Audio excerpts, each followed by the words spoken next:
My name is Nia. My identical twin, Lisa, and I were born with this same face, but two entirely different lives. I've been in Crestwood State Hospital for 10 years now. Call it a prison in disguise, with sterile walls and tranquil chaos humming below the surface. They say I have an impulse control disorder. I say I feel too much. My feelings arrive like storms, lightning strikes of joy, and thunderous outbursts of anger. I once broke a boy's arm with a chair when I was 16. He'd grabbed Lisa by the hair and tried to drag her behind an old shop. All I saw was red. I didn't recognize myself after. It was everyone else's horrified gaze that showed me what I'd done. They called me a monster. Being locked away doesn't bother me anymore. The world outside is chaos. Here, I can suppress the chaos inside. I keep myself busy. Push-ups, pull-ups using iron window bars, sit-ups until my muscles burned. I'm stronger than most inmates. But there's one thing I could never push away. Worry for Lisa. She's gentle, soft-spoken, and kind to her core. She cried the day I was taken away, saying she should be the one locked up, that she was useless. I slapped her. Once, and never again. I told her she'd live for both of us. She promised. She visited me often. A year after my confinement, she introduced Darius, her fiancé. He was tall, handsome, but his eyes held something dark, something opportunistic. I told her I didn't trust him. She smiled sadly, said she was lucky anyone wanted to marry her. 7 years passed. She brought pastries and stories of her life, told me about their daughter, Sky. But with each visit, her voice sounded more fragile. Her clothes grew looser, and her eyes dimmer. Today,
The moment Lisa's words left her cracked lips, the world shifted.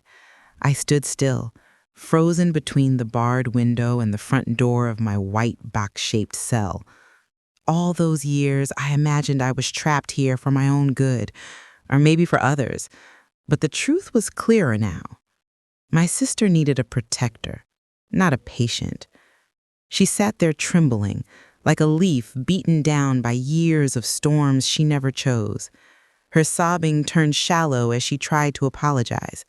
Out of habit, I suppose. Abuse bends you into shapes you wouldn't recognize. And when someone you love sees you that way, it's hard not to break. I sat beside her. She looked at me with haunted, swelling eyes. The universe had been cruel to her, more than it ever was to me. My jail might have bars, but hers had a name, a husband, and no witnesses. "Lisa," I said quietly, "we're changing places." She blinked. Confusion, horror, hope. No, you can't. They'll kill you.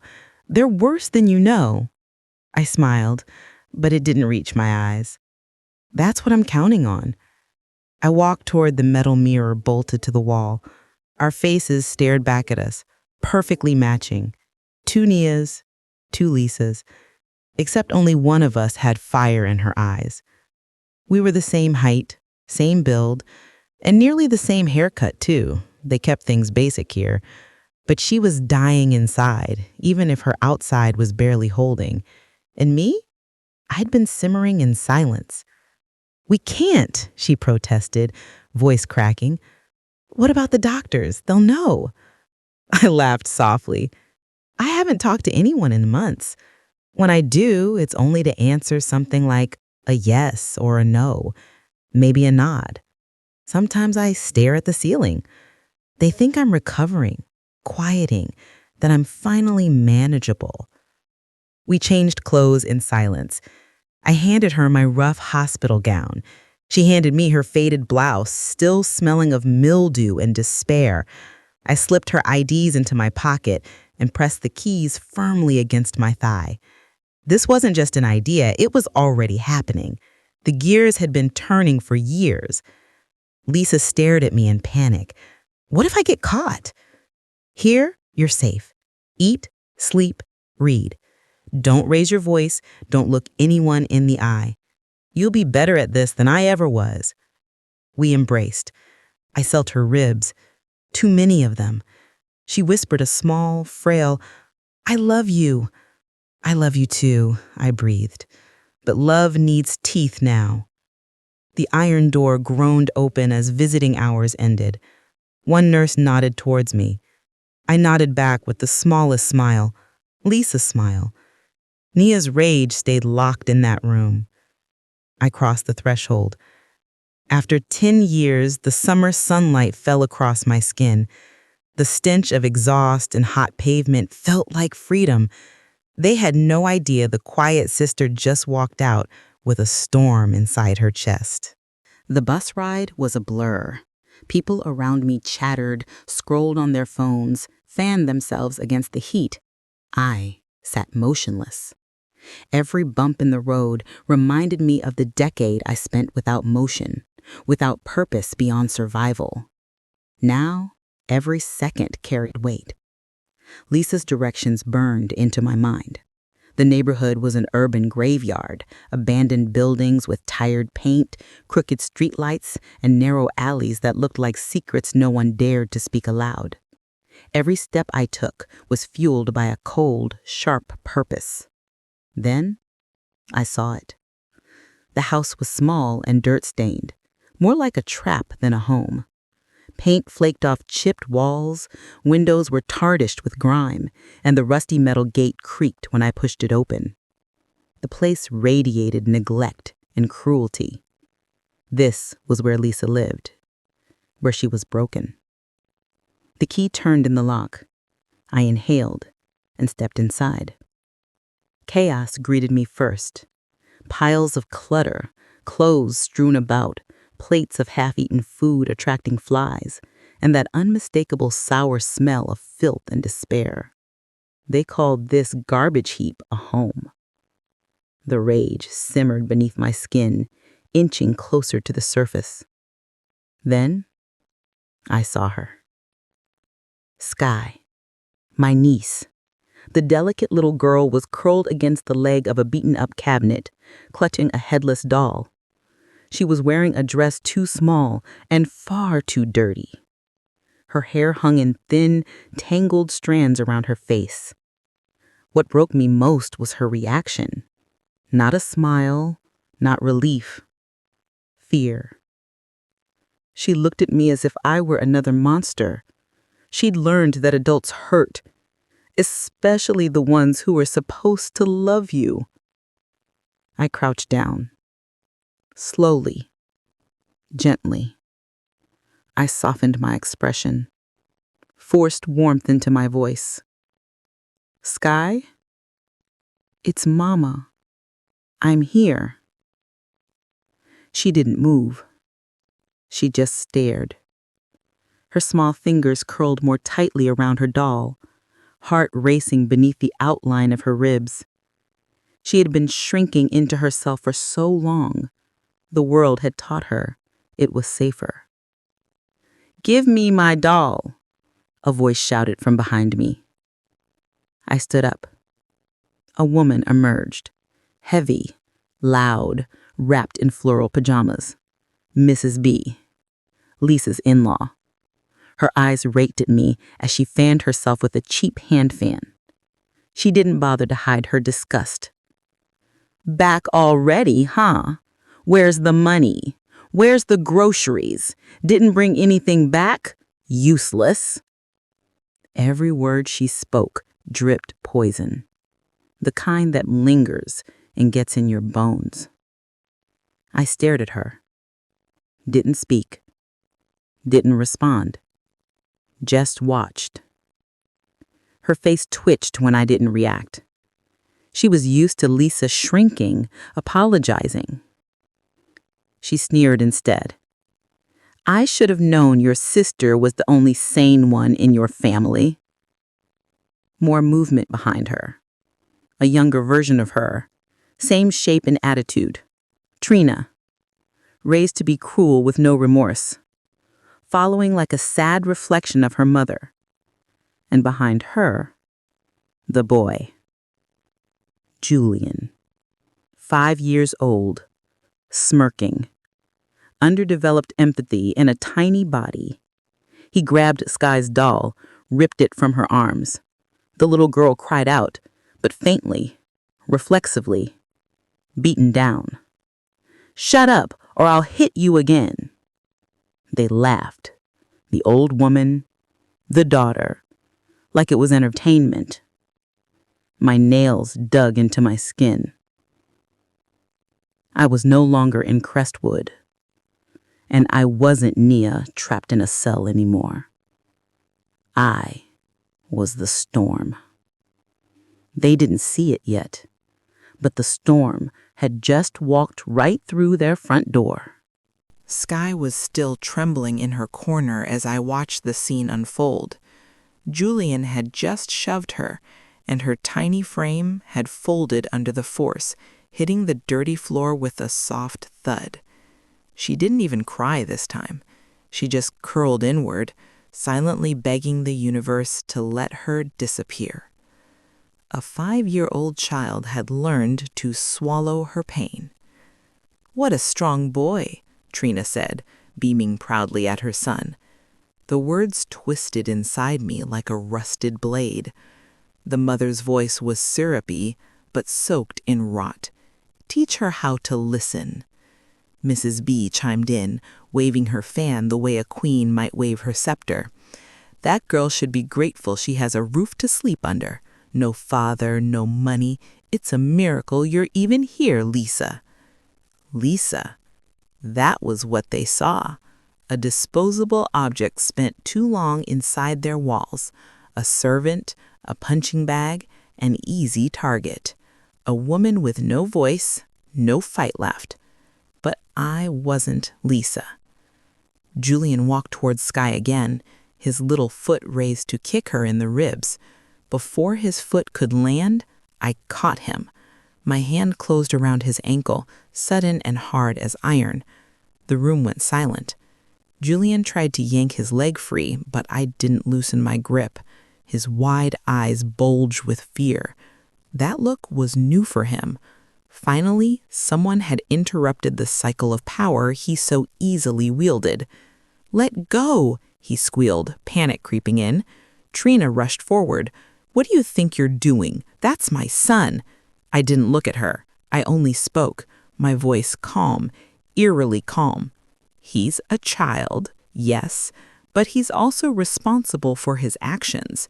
Maybe if he were taught empathy instead of cruelty, he wouldn't grow into a monster like some other men around here."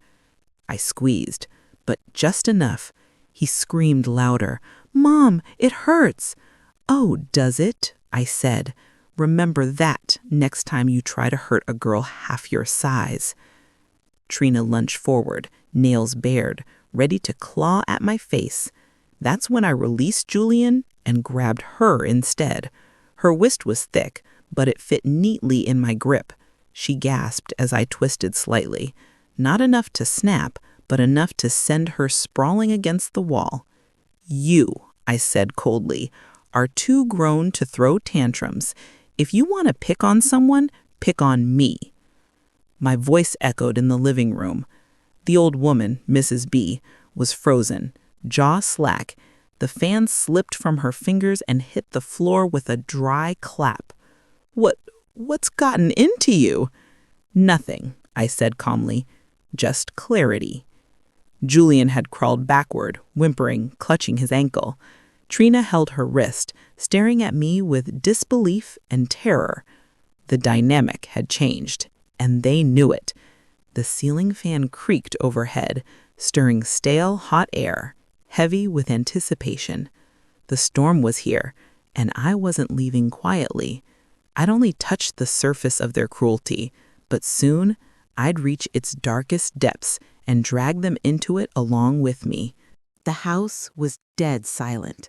Only the faint ticking of an old clock on the wall echoed in the room as Trina pressed herself flat against it, massaging her wrist and breathing in shallow bursts. Julian was still curled up on the floor, sniffling. Mrs. B stared at me like I'd just pulled off my own face to reveal a demon beneath. "You've lost your mind." Lost my mind? No. I'd traded my passivity for purpose. I straightened my posture, feeling decades of confinement drop away like dust shaken off forgotten chains. "This house," I said, my voice steady, "is under new rules." Mrs. B scoffed, laughably trying to regain control. "You're nothing, a worthless wife with no money, no family, and no spine. Sit down and behave before I remind you of your place." I stepped forward, slowly, quietly. "You'll need a new reminder, because I'm not Lisa anymore." The lights flickered as the wind rattled the loose shutters. A dog barked somewhere outside, setting off another chain of distant barks. The air felt heavy, like something was changing and everyone in the room could feel it. I walked into the kitchen without waiting for their response. That's where I saw it, a half-rotting fish in a plastic basin. I remembered what Lisa said about that stew, how they made her cook it salty and burnt so only she and Sky ate it while the rest of the family dined on the good food tucked away in their private fridge.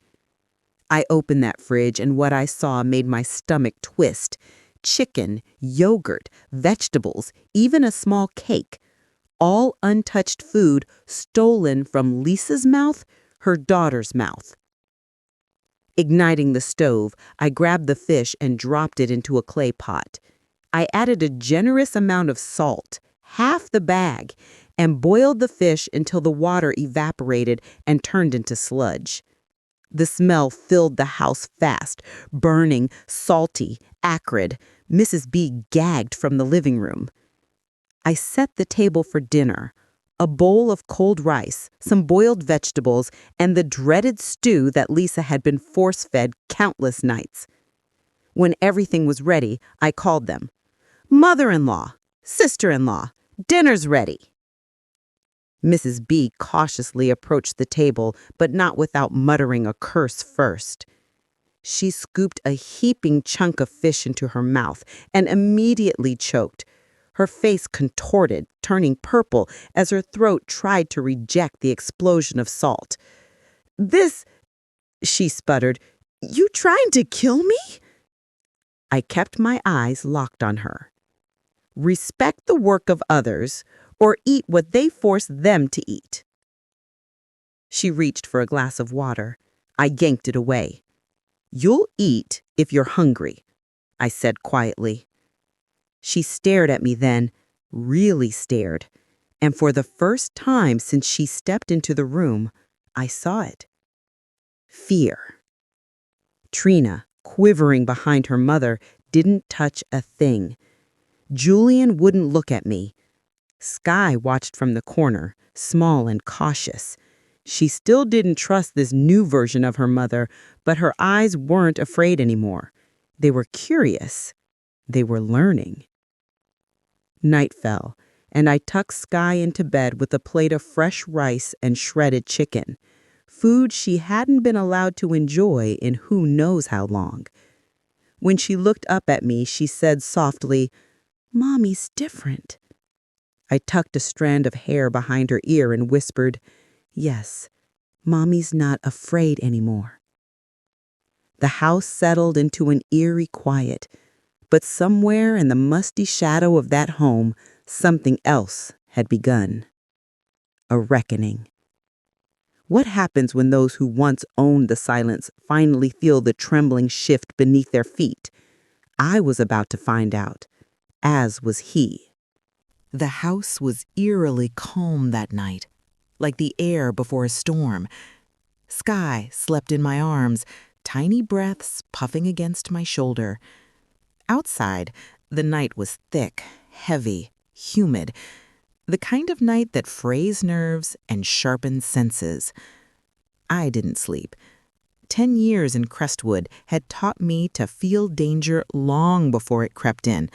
A shift in the air, a footstep outside, the tremor of an angry presence you can't see but can feel in your bones. At 11:32 p.m., I heard it. A motorcycle engine tore through the alley. Loud, impatient, the sound rattled the windows. And then came the slamming, a fist crashing against the front door. "Knock, knock, knock. Open up. Lisa, where are you?" His voice was deep, thick, slurred, poisoned with booze and entitlement. Darius, the real monster of this house. Skye startled awake, her small body quivering. "Daddy's home?" she whispered, voice trembling. "Close your eyes," I murmured, shifting her gently onto the mattress. "Don't move until I come back." I tucked the blanket around her tightly, my heart thudding in my chest, not with fear, but with something sharper, alignment, purpose. The front door flew open before I reached it. Darius staggered inside. He was tall, with a greasy work shirt half untucked, eyes bloodshot, hair dripping sweat. He reeked of stale tobacco, cheap alcohol, and rage. Darius, the real monster of this house. I didn't move. That's when he looked up. Our eyes met. His face scrunched. He swayed a little. Confusion warred with irritation. "Why are you standing like that? What happened to your face?" He stepped forward. Too close. "Darius," he said again, but this time there was the edge of a threat behind it. "Don't make me say it again." I still didn't move. His hand rose, the same hand that struck Lisa countless times, that slapped Skye for crying, that broke bones of the woman I shared a face with. He raised it like muscle memory. I grabbed it. His wrist twisted in my grip before he understood what was happening. His eyes widened. He tried to yank his arm free, but I held on, firm, controlled. What are you doing?" he barked. "This," I said calmly, "is what I should have done years ago." And with one sharp jerk, I snapped his wrist. The crack echoed through the whole house. He screamed, a loud, stunned, sobering scream. His hand fell limp, useless at his side. He collapsed to his knees, staring at me with newfound terror. You're not Lisa," he stammered. "No, I'm the sister you should have feared most." Darius tried to crawl away. I grabbed his shirt, pulled him up. His breath stank. He sobbed now, clutching his broken wrist, a wounded animal that had always believed itself predator, now learning, too late, what it was like to be prey. I slapped him, hard. The same slap he'd given Lisa so many times, except this one came with 10 years of suppressed fury. You hit a child, you beat a woman, but you've never faced someone who hits back. He threw up bile from the force. Then I dragged him like a bag of trash down the hall toward the bathroom sink, in that cramped, filthy room where he had held my sister's head underwater until she begged for breath. "You like doing this, right?" I said, turning on the faucet. "Let's see how it feels." I shoved his head down and held it under the water. He kicked and thrashed, but I didn't let go. Not yet. They say mercy is divine, but I stopped believing in gods the day they locked me away. Tonight, I was the only judgment that mattered. The water was icy cold, swirling and roaring under the harsh, fluorescent light. Darius's head chirked beneath the faucet, a mess of greasy hair and muffled screams. His arms flailed wildly, his breath stolen by the force of the water.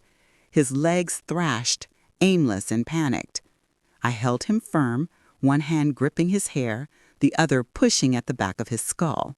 I didn't speak. I didn't need to. The splashing water, the gargling, his choked breaths, they said everything that needed saying. After a few seconds, just a few, I yanked him up. He gasped, eyes bulging with terror. His lips quivered, dripping dirty water. He coughed violently, trying to spit out the mix of grime and humiliation that now coated him. "Please," he gasped. "Please, Lisa, I'm sorry." "Lisa?" I echoed, bending closer. "You killed Lisa." His head snapped up. His desperation clung to me like smoke. He saw the truth in my eyes, the fire that hadn't been there before, the defiance, the edge. I didn't mean to. I shoved him back under. This time, I held him longer.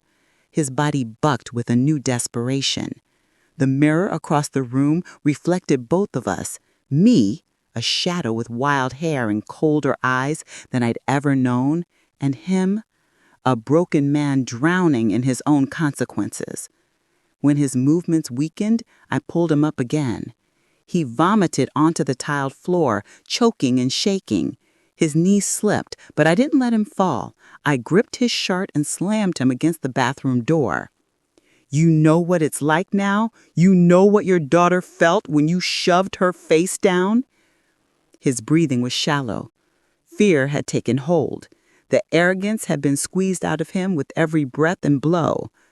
I walked away and stepped over the puddle he left behind. The bathroom smelled like rage and rot. When I reached the hallway, I stopped. There was Sky. She stood there in her tiny pajamas, clutching the headless doll against her chest. Her hair clung to her cheeks. She wasn't crying. She wasn't even shaking. She was just watching. Quiet, wide-eyed. She had watched this violence her whole life, but this time was different. "Come here, Sky," I whispered. She hesitated for a moment, then stepped closer. I scooped her up and carried her back to the living room. The house was silent. Mrs. B and Trina were still hiding behind their closed doors. I didn't need to see them. I knew they were listening. I felt the weight of their dread through the walls. I laid Sky down on the couch and gave her the little blanket she always used, the one she'd probably carried through countless nights of fear. I brushed her hair back from her face. "No one will hurt you again," I promised. She blinked at me and tucked her doll under her chin. The house smelled of brewing terror. But that wasn't the end, not even close.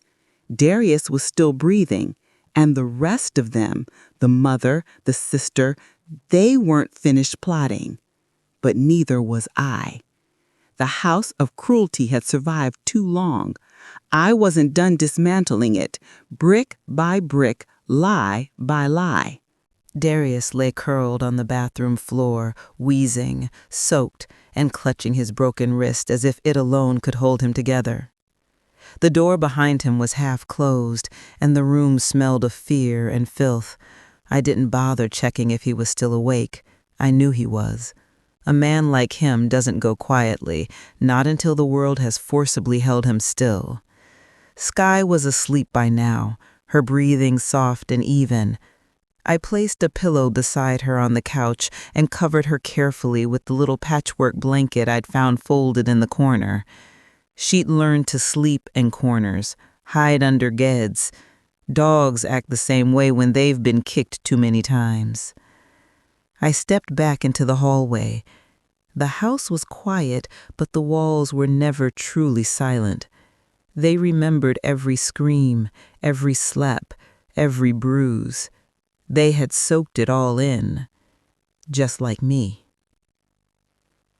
Without turning on the light, I began searching the house, letting my hands move through the dark like memory. I opened drawers, checked corners, peered behind doors. I knew this place now. I knew its wounds. There were drugs in the kitchen cupboard, painkillers, sleeping pills. There was duct tape under the bathroom sink. There was a stack of unpaid bills on the counter, soaked in grease. And then, in a torn cardboard box under the bed in the master room, I found the chain belt. Leather, thick, with metal studs. A belt he used on Lisa. I coiled it in my hands. My fingers brushed it like I was touching an artifact from someone else's war, but this war was mine now. I threw it into a garbage bag. I sat at the dining table after that and waited. A creak. A whisper. Then the sound of a door opening just a crack. Light spilled from the gap, a faint orange glow from a cheap bedside lamp. Trina and Mrs. B didn't step out, but I heard their whispers clearly, words dripping with conspiracy. "That monster. She's lost her mind," Mrs. B hissed. "It's Naya," Trina whispered back. "It's not Lisa. It has to be. Lisa would never fight back. She's gone. We need to stop her before she kills us." The calm in her voice was chilling. She'd been quiet before, but fear was giving her resolve. "How?" Trina's voice trembled. "We can't fight her. You saw. She broke Darius. What can we do?" "Drugs," Mrs. B said simply. "We'll knock her out. Then we'll call the hospital. Tell them the crazy one is here. They'll take her back." They thought they could drug me. They thought they were still in control. They thought wrong. I stood up and walked toward their door. I didn't knock. I didn't need to. I opened it. They both froze. Mrs. B dropped the stack of tablets she'd been hiding behind her back. Trina's hand trembled, still holding a mug probably meant to mask the powder's taste. "I heard everything," I said calmly. "It's good to hear you making plans." Their faces went slack with terror. "But you're still making the same mistake," I continued. "You think I'm just like Lisa. Quiet, soft, broken. I stepped closer. The room shrunk around them. I'm not here to serve your dinner.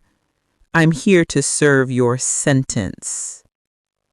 The words settled over them, heavy as ash. Mrs. B's leg twitched.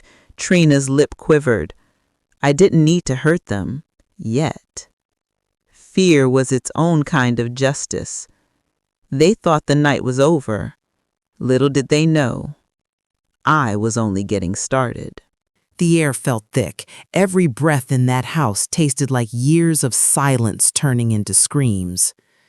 Mrs. B and Trina stood before me, cornered like rats, staring at a version of their daughter-in-law they'd never imagined, one who stared back without flinching. "You think you can punish us?" Mrs. B said, voice small but trembling with venom. "It's not punishment," I said. "It's balance." Her eyes narrowed. "We sheltered Lisa, fed her, let her stay here after that worthless father of hers died, and this is how she repays us?" "She repaid you every night," I said calmly, "when she didn't scream." Trina opened her mouth, but nothing came out. She was shaking. It wasn't fear alone. It was guilt. The quiet kind, the kind that gnaws and eats you alive when you're too cowardly to admit you're wrong. "You let a little girl go hungry," I said, leaning closer, voice colder than the night air. "You let your son beat his wife. You've watched a child get hurt, and you did nothing. Worse, you enjoyed it." Trina blinked and flinched like I had slapped her with the truth. "We never did anything to the child," she tried to argue. "It was Darius. He's the problem." "You didn't touch her, but you stood by and watched," I replied. "A silent hand is part of the abuse." Mrs. B sniffed. "And what do you want? Money, apologies?" "Neither," I said. "I want you to remember what fear feels like. The fear you helped create every day for two people you should have protected." I motioned them to walk. Trina moved first, shuffling down the narrow hallway like she was being led to her own funeral. Mrs. B followed.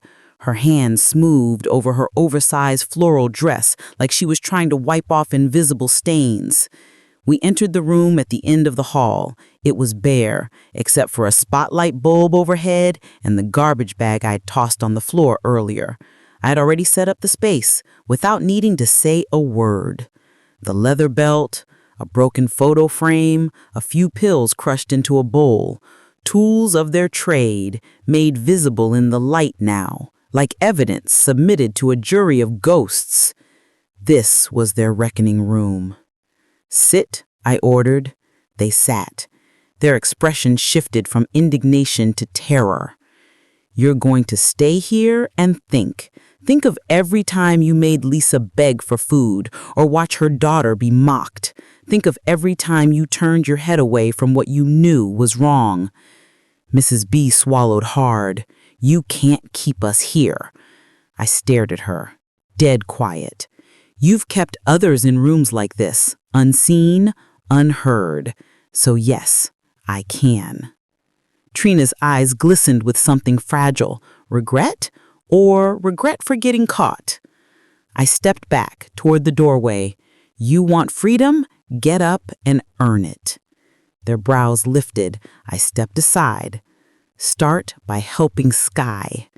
They didn't move, but something shifted in their eyes, in the air. A crack, a ripple. The beginning of change or the beginning of collapse.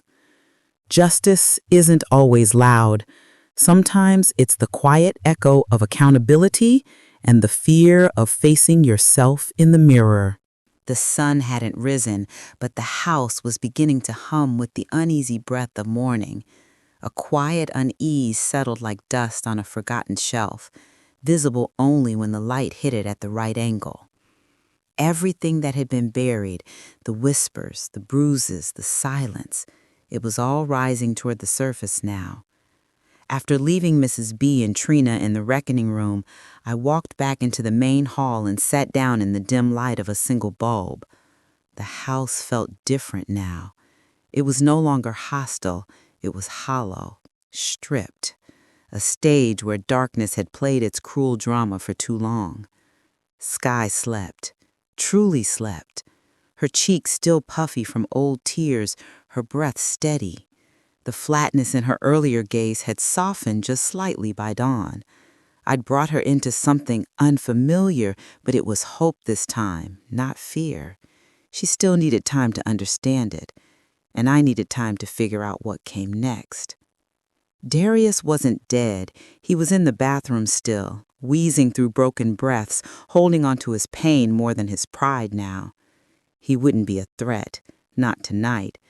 But this wasn't just about one night. This was about ending a cycle, not just punishing the cruelty, but exposing it. I heard slow creaking from the hallway. Mrs. B had emerged, her face ashen, her hair disheveled. She dragged herself into the living room and slumped against the wall. Her eyes were dull now, raw, like windows that finally showed what was hidden inside. "Why this?" she said quietly, her voice stripped of venom. "Why now?" I didn't look at her, didn't answer right away. She continued, voice trembling. "I've lived here all my life. I married young, thought marriage meant sacrifice, thought a strong family meant suffering through it. But I never questioned." She choked. "I thought I was doing what everyone did. My mother did it, and her mother. Generations of silent pain. That's where it starts, not with the hand that hits, but with the voice that excuses it." She didn't argue this time, just closed her eyes and let the truth sit between us. "I don't know how to undo it," she admitted. "I don't know how to be different." "Then start small," I said. "Start with Sky, and when Darius wakes tomorrow or tonight, don't stand behind him, stand in front." She flinched. "You think I can stop him?" "I think you never tried." She swallowed hard. At that moment, Trina stepped into the room. She was wiping her eyes with the back of her sleeve. Her voice cracked when she spoke. "I heard everything, and I'm sorry." Her apology wasn't theatrical. It wasn't rehearsed. It was broken, nervous, real, barely formed, but it was a beginning. I stood, leaned against the wall, let the stillness sit with us. The house was breathing differently now, shifting, starting, as if it was waiting to see whether it would hold hope or crumble. "You have one chance. One. I won't stay here. I can't. But if I leave and Sky ends up hurt again, there'll be no warnings next time." They both nodded. It wasn't closure. Justice rarely is. But it was a proclamation. And sometimes that's all you need to start the chain reaction. In the distance, the first light of dawn began to glow. Sky's face softened in it, her doll clutched gently to her heart. Morning was coming, but daylight doesn't erase the dark. It just shows you where to sweep. The first light of dawn crept through the grimy window and poured a soft gold over the worn couches, peeling walls, and thick air of the ruin I'd spent the night in. It was a strange contrast, sunrise in a place where so much night lived. Sky opened her eyes slowly. I saw her glance at me, blink a few times, then snuggle deeper into her blanket as if embracing safety for the first time. She wasn't quite convinced it was real, but she was beginning to believe.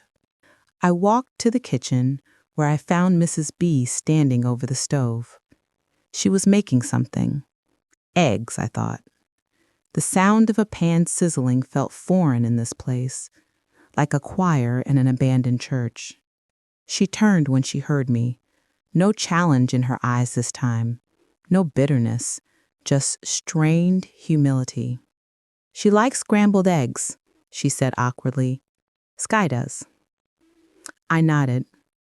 Didn't respond right away. Instead, I went to the cupboard and handed her a clean plate. It was heavy, ceramic, chipped at the edge, but solid. Maybe like her, maybe like this house. "I can finish," I said. Go wake the others. Her eyes widened a little, surprised at the offer, or maybe at the shift in tone. Whatever it was, she nodded and left quietly. While I watched the eggs slowly firm up, I thought of Lisa. I wondered if she would have ever done this, stood here, cooking for the same people who treated her like dirt. Would she have given them a second chance? Would she have stayed once the blows stopped? No, probably not. Lisa's spirit was soft, but her heart was firm. She would have kept her distance, even if she forgave. And Sky? She deserved distance too. Healing sometimes needs distance. I plated the eggs, added some bread from the fridge, and set the food on the dining table. Sky shuffled in with sleepy eyes, dragging her doll along. Mrs. B and Trina sat awkwardly beside her. Little Julian peeked in from the hallway, no longer strutting, just curious. And there was Darius, leaning against the wall, face swollen, wrist wrapped with a filthy dish towel. He didn't speak, just stared at me. I stared back. You're up, I said. His jaw tightened. He didn't answer. Didn't need to.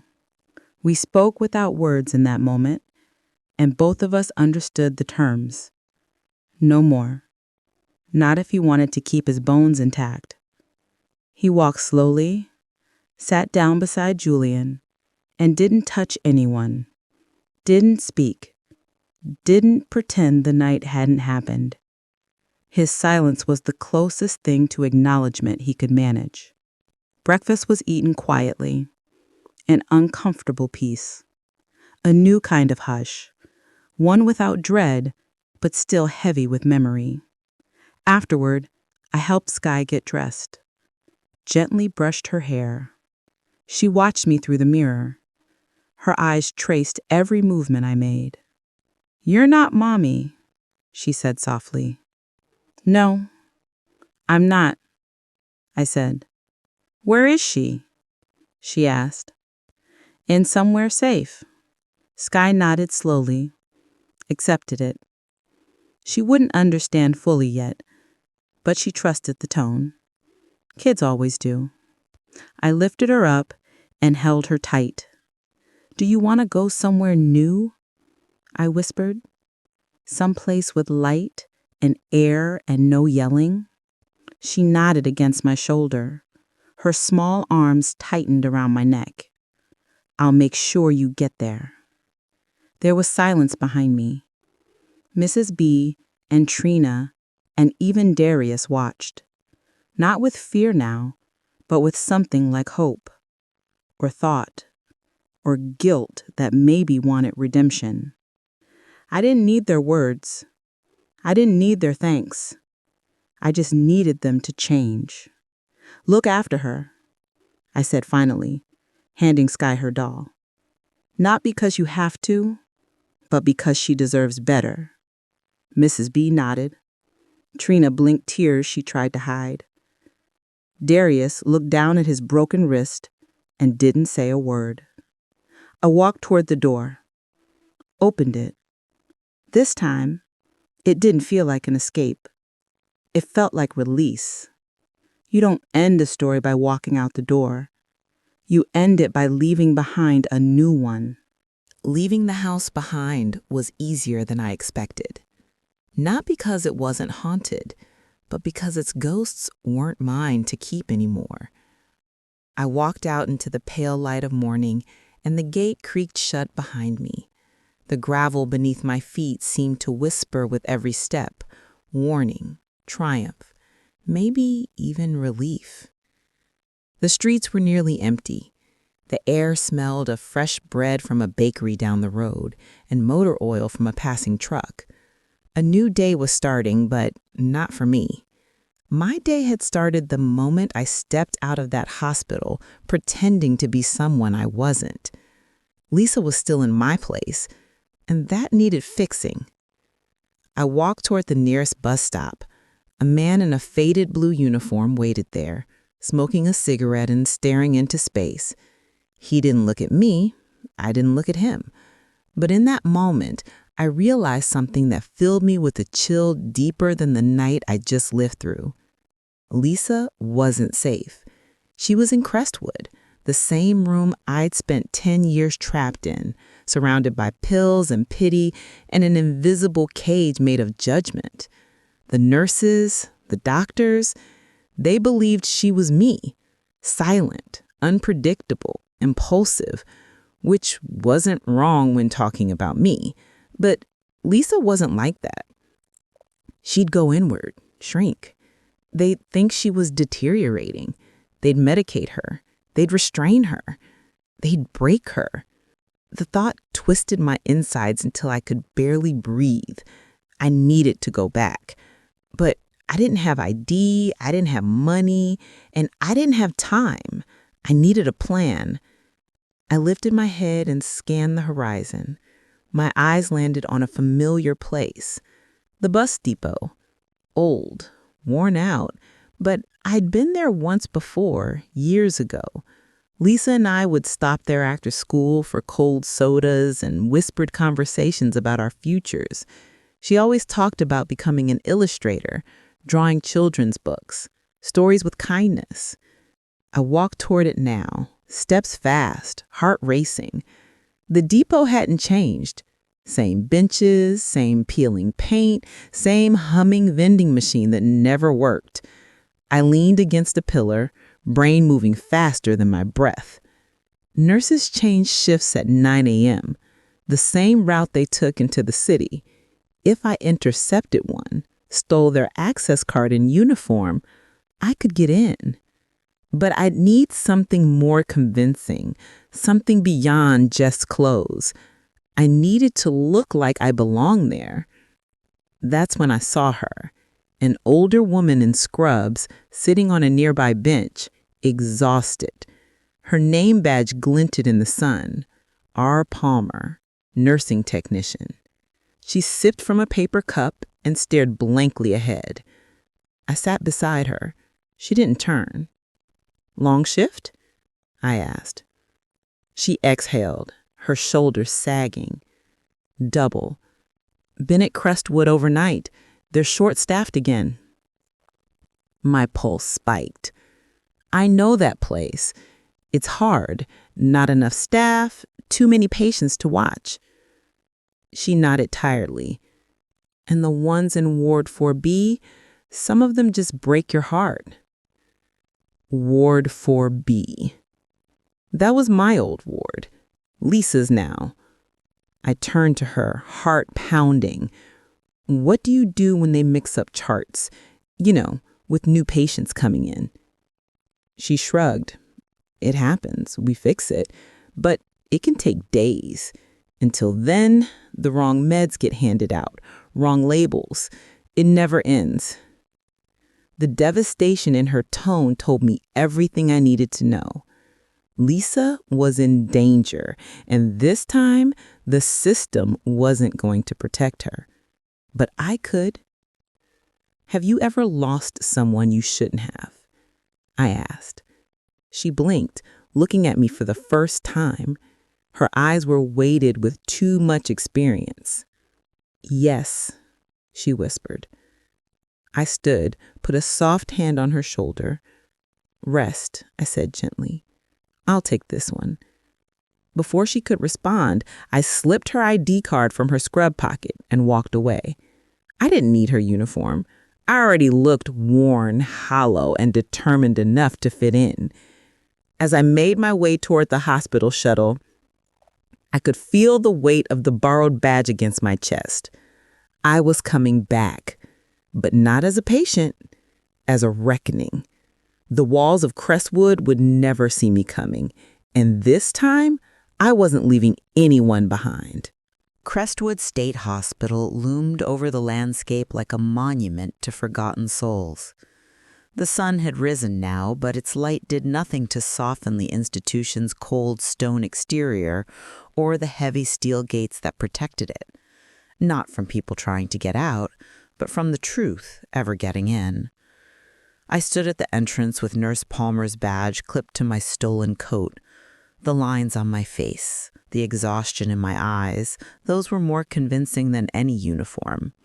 I was familiar noise here, a ghost returning to its old haunt. The morning shift was clocking in. Doctors with steaming cups of black coffee, nurses checking digital clipboards, guards yawning and shifting their weight, silent rituals of institutional monotony. I fell into step with them. At the security checkpoint, a guard glanced at my badge. "Long night shift?" he asked, eyes barely on me. "Double," I replied. He nodded and buzzed me through. Just like that, I was back inside. The hall smelled the same, a blend of antiseptic, stale breath, and time standing still. Fluorescent lights cast pale, sickly glues over polished floors that reflected ghosts, mine included. Ward 4B was at the end of a long hallway. I passed the common room where patients sat in chairs, some wandering or muttering to themselves. I saw faces I recognized, faces that had aged but not lived. A man tapping the same rhythm against his leg, a woman humming at a wall, a boy, maybe 17 now, staring at invisible monsters on the ceiling. My feet slowed. Memories rose like acid. This place swallowed you whole and called it healing. I reached the glass door marked Ward 4B, restricted access. A red light glowed above it, locked. I scanned the badge. The light blinked green. The lock clicked open. Inside, a lone nurse was adjusting medication trays, humming to herself. She was middle-aged, with soft eyes and a tired soul. But the moment she saw me, her expression shifted from soft to wary. "You're new. Where's your ID photo?" I didn't speak, just walked past her with purpose. "Hey," she called after me, "you can't be here." I turned. For just a moment, I let all the rage and grief and determination show on my face. She stepped back, instinctively. "I have to see someone," I said quietly, "and you're not going to stop me." She hesitated, swallowing whatever protest she was about to make. Some people say nothing because they're scared of rules. Others say nothing because they know a line has already been crossed. I walked down the corridor, past the room with the barred window, past the one with the peeling paint I used to scratch off when I was bored or angry. And then I stopped in front of room 12, Lisa's room. The door was slightly ajar. She was sitting on the bed, hands folded in her lap. Same shape as mine, same shape. But her eyes, hers still had light in them. Even here. Her hair was damp, like she'd just been forced to take a morning bath. Her gown was too big. She looked up. And for a moment, I saw her face change from numb to alive, from lost to found. "Nia?" I closed the door behind me quietly. "We're going home," I said softly. "She'd think I'm you." "They think I'm broken beyond repair." "They're wrong." "But what if..."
The alarms grew louder as Lisa and I walked swiftly down the hallway.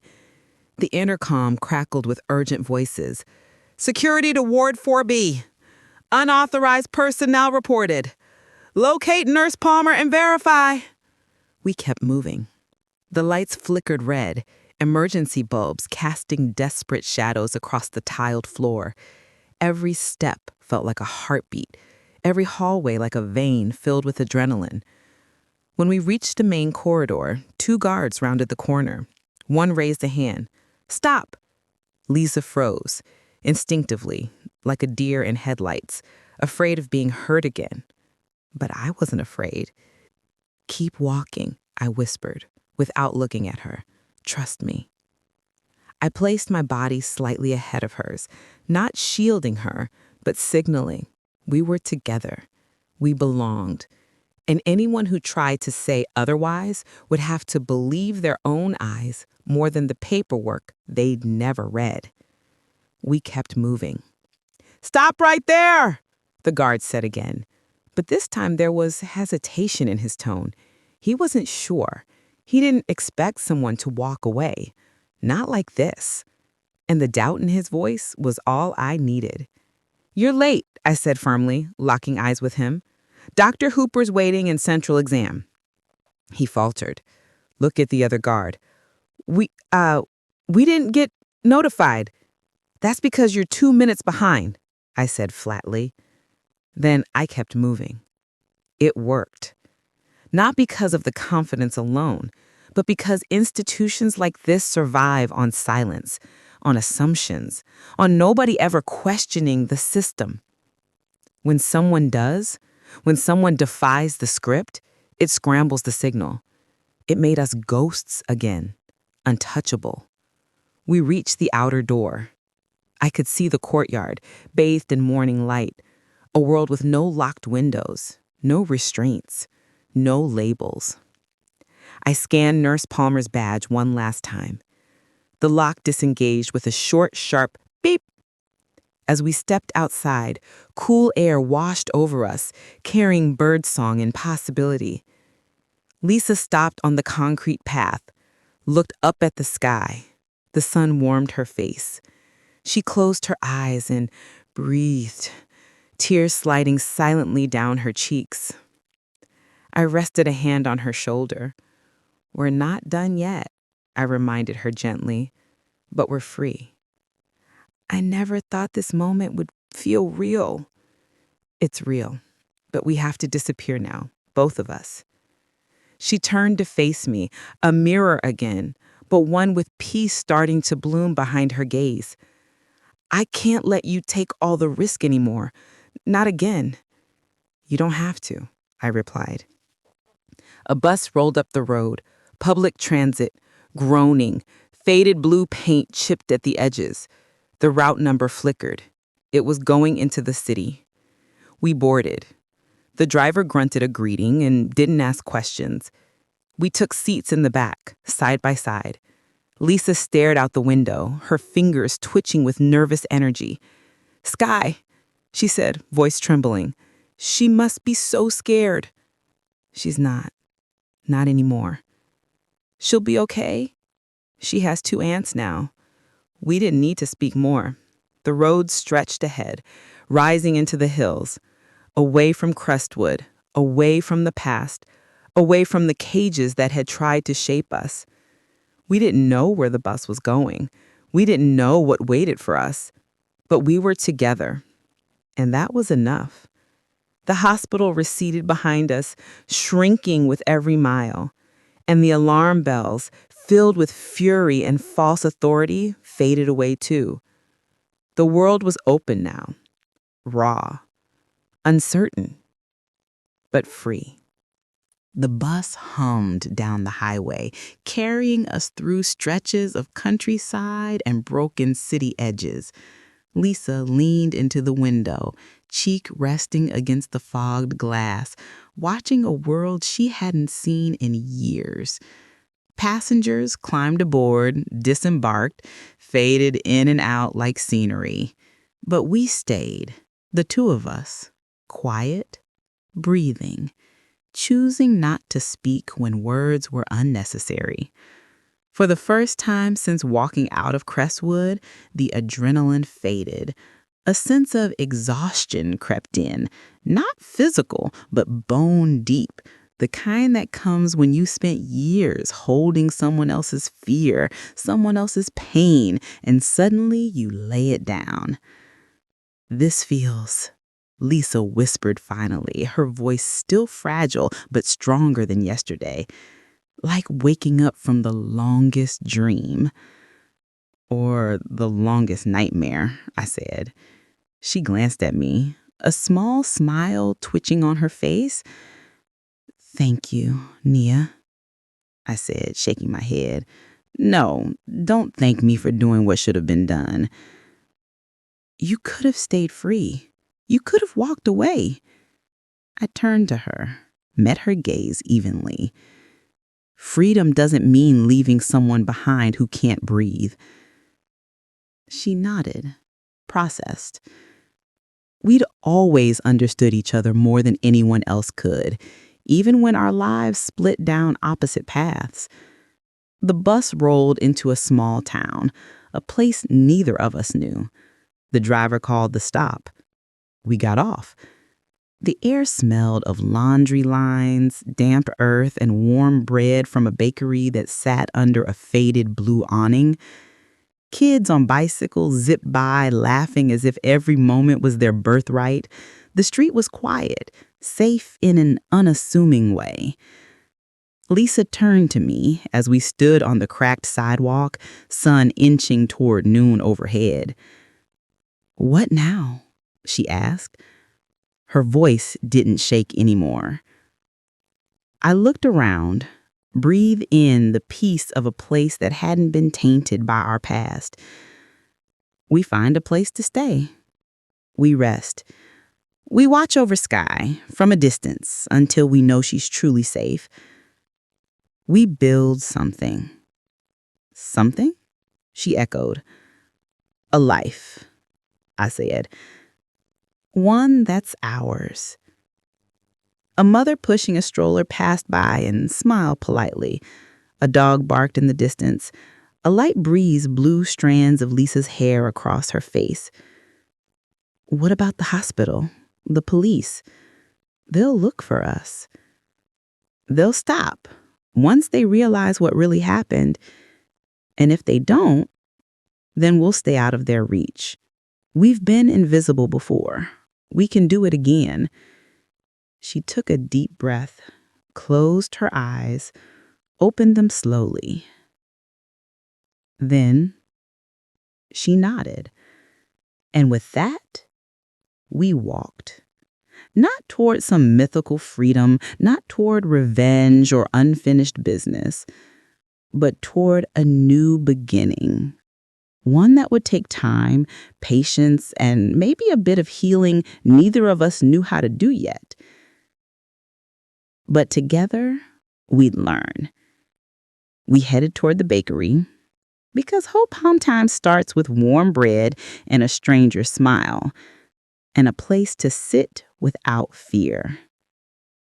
Behind us, Crestwood would file paperwork, ask questions, send investigators, cover its footprints. But the story had already changed. We were no longer trapped in theirs. We were writing our own now. We stepped into the sunlight, finally free. Every ending is only a door. The other side is where the story finally becomes yours.